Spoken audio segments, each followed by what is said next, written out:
He will emerge from political chaos. The Antichrist doesn't announce himself with a crown and a throne. According to the book of Daniel, he starts small, described in Daniel 7:8 as a little horn growing out of 10 others, uprooting 3 kings in the process. He isn't handed power. He takes it, and he takes it during a period of instability so severe that the world is already fracturing before he arrives. Daniel 7:24 makes clear he will be different from the kings before him, subduing 3 of them on his way up. Most scholars interpret the 10 horns as a confederacy of nations, though whether that means a revived empire or a future global coalition is debated across traditions. What isn't debated is the pattern. Chaos first, then him. He rises precisely because the existing order has already started to collapse, and whatever vacuum that collapse creates, he fills it completely. He will have a blasphemous name or identity. In Revelation 13:1, the beast rises from the sea with blasphemous names written across its heads, not hidden, not subtle, fully displayed. The blasphemy isn't incidental to his character. It is his character. 1 John 2:22 defines the spirit of Antichrist as the denial of both the Father and the Son, and 2 Thessalonians 2:4 takes it further, describing him sitting in the temple of God and declaring himself to be God. This isn't a man who drifts away from faith. This is a man who looks directly at the concept of God and replaces it with his own face. Across Catholic, Protestant, and evangelical traditions, the specific interpretation of those blasphemous names varies, but the core is consistent. He claims what belongs to God alone, publicly and without apology, and the world largely goes along with it. He will seem mortally wounded, but survive. One of the most striking details in the entire prophetic sequence comes from Revelation 13:3. One of the beast's heads receives what appears to be a fatal wound, and then heals. The reaction described is total. The whole world is filled with wonder and follows him because of it. Whether this is a literal near-death survival, the collapse and revival of a political empire, or something else entirely, is one of the most debated questions in biblical prophecy, but what every reading agrees on is the effect. The wound should have ended him. It doesn't.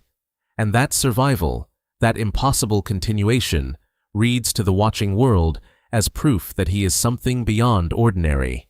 Revelation 13:14 reiterates the detail, noting specifically that he received a wound from a sword and yet lived, framing the survival as the event that seals his global following. He will receive worship. Revelation 13:4 describes something that goes beyond political loyalty or cultural admiration. The text uses the word worship.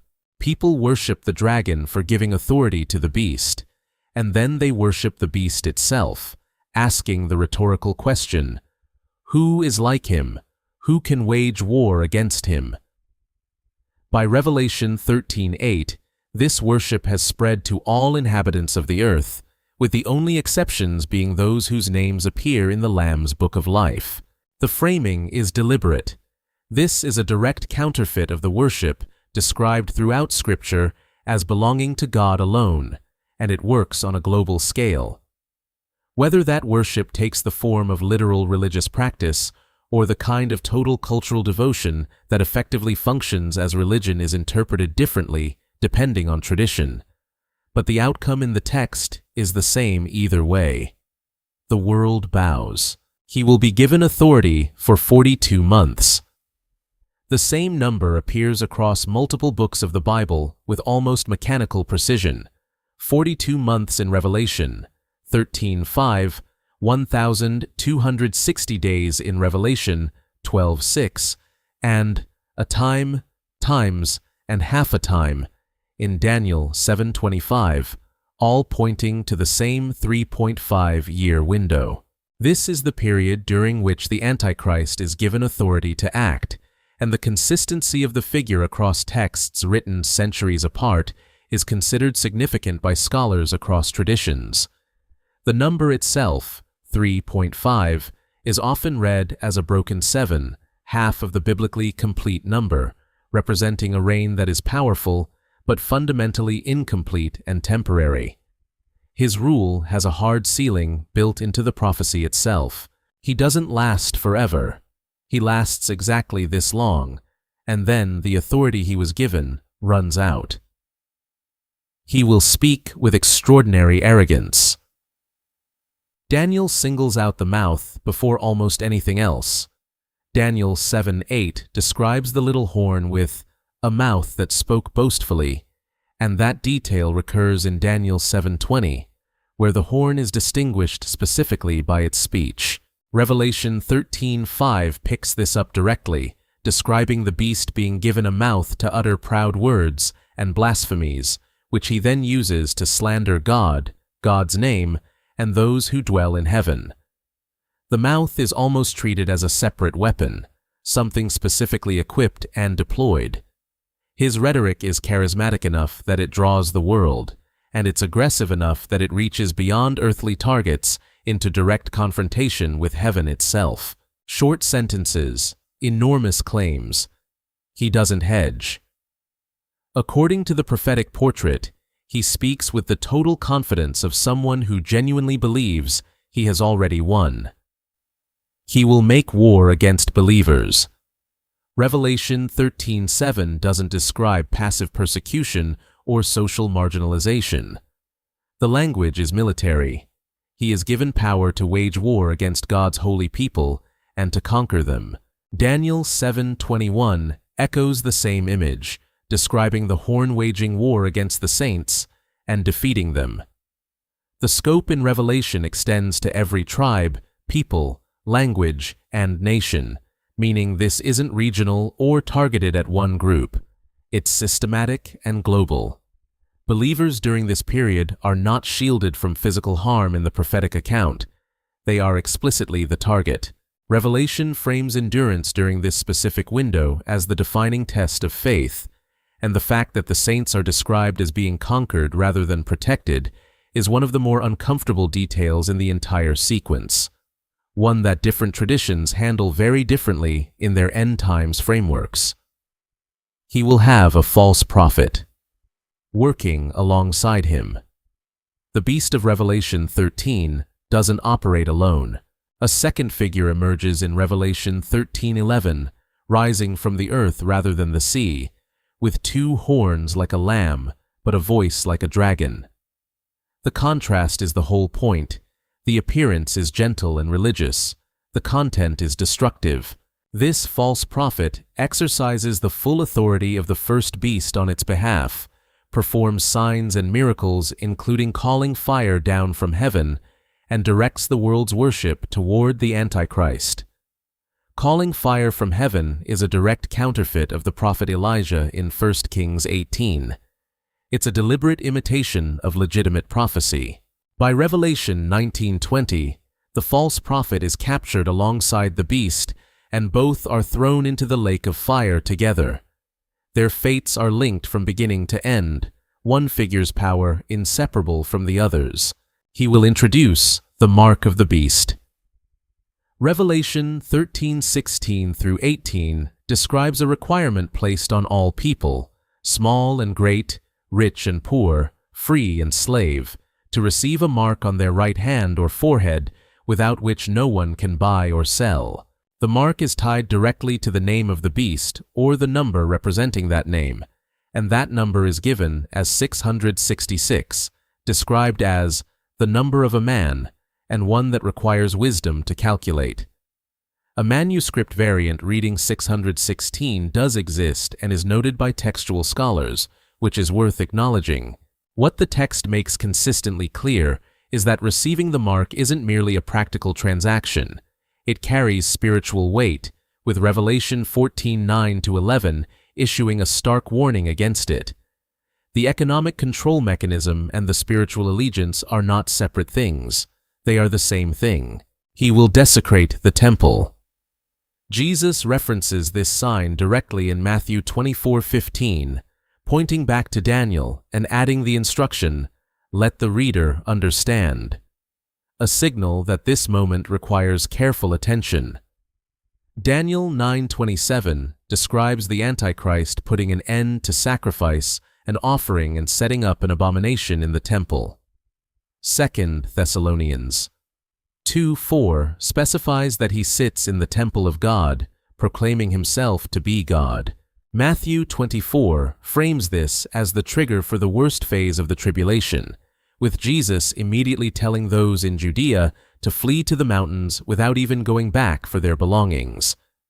Historians note that Antiochus IV Epiphanes performed a partial fulfillment of this in 167 BC, desecrating the Second Temple, which is why Daniel's language is sometimes read as having a near and far fulfillment simultaneously. Whether a physical temple must be rebuilt in Jerusalem for the final fulfillment is one of the central debates in eschatology. He will appear to perform miracles. 2 Thessalonians 2:9 describes the Antichrist's arrival as accompanied by all kinds of counterfeit miracles, signs, and wonders, language that mirrors the descriptions of genuine apostolic ministry and is clearly designed to. Paul writes that these displays operate in accordance with how Satan works, which frames them not as tricks or illusions, but as real supernatural events with a deceptive origin. The false prophet reinforces this, calling fire from heaven in Revelation 13:13. The target audience for these miracles is described in 2 Thessalonians 2:10 as those who are perishing, people who have rejected the truth and are therefore susceptible to the counterfeit. Revelation 16:14 describes them as spirits of demons performing miraculous signs that go out to the kings of the whole world. The miracles are real enough to deceive, which is precisely what makes them dangerous. He will broker a false peace, then break it. Daniel 9:27 describes the Antichrist confirming a covenant with many for 7 years, and then breaking it at the midpoint. Daniel 8:25 adds the mechanism. When they feel secure, he will destroy many. The destruction comes specifically after the security has been established, which means the peace he offers is never genuine. It is a setup. 1 Thessalonians 5:3 captures the pattern in a single sentence. While people are saying peace and safety, destruction will come on them suddenly. The peace phase isn't short. It lasts long enough that the world relaxes into it, long enough that the violation at the midpoint registers as a genuine betrayal rather than an obvious reversal.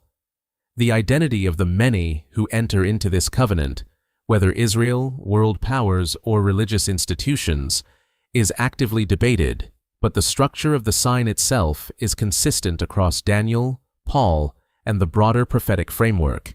He will control global economics and governance. The scope of the Antichrist's authority in Revelation 13:7 is stated without qualification: power over every tribe, people, language, and nation. This isn't a dominant regional empire that the rest of the world tolerates. It's described as genuinely global.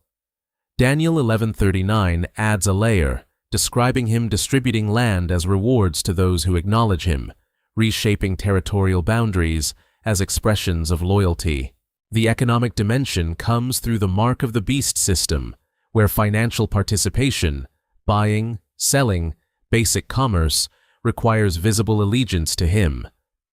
Political power and economic survival are fused into a single mechanism of control.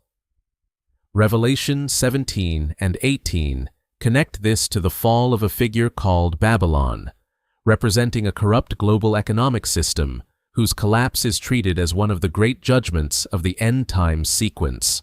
Whether this requires a formal world government or operates through a dominant coalition is an open question across traditions. He will be opposed by supernatural forces. Despite the scale of his power, the prophetic texts do not describe the Antichrist going unchallenged. Daniel 11:44 records that reports from the east and north will alarm him, causing him to set out in great rage to destroy many. Revelation 11:3-7 introduces two witnesses who prophesy for 1,260 days, oppose the beast publicly, and are eventually killed by him, only to be raised 3.5 days later before a watching world. His earthly forces are also described as gathering at Armageddon in Revelation 16:16 for what becomes his final confrontation. The identities of the two witnesses are debated: Moses and Elijah, Enoch and Elijah, or symbolic figures representing the law and the prophets, are all proposed interpretations. What the texts agree on is that the Antichrist does not reign without resistance, and that the resistance ultimately comes from a source he has no answer for. His defeat will be sudden and final. The end, when it comes, takes almost no time at all. 2 Thessalonians 2:8 describes Jesus overthrowing the Antichrist with the breath of his mouth and destroy by the splendor of his coming, not a prolonged campaign, not a close battle, just presence. Revelation 19:20 describes the beast and the false prophet being captured and thrown alive into the fiery lake of burning sulfur, making them the first beings in the Revelation narrative to receive this judgment. Daniel 7:26 states that his power will be taken away and completely destroyed forever. The contrast built into these verses is intentional. A figure described across chapters as commanding global worship, controlling all commerce, defeating armies, and surviving a mortal wound ends in a single moment, undone not by superior military force, but by the arrival of the one whose authority he spent his entire reign counterfeiting. If you want to see more, click the video on screen now.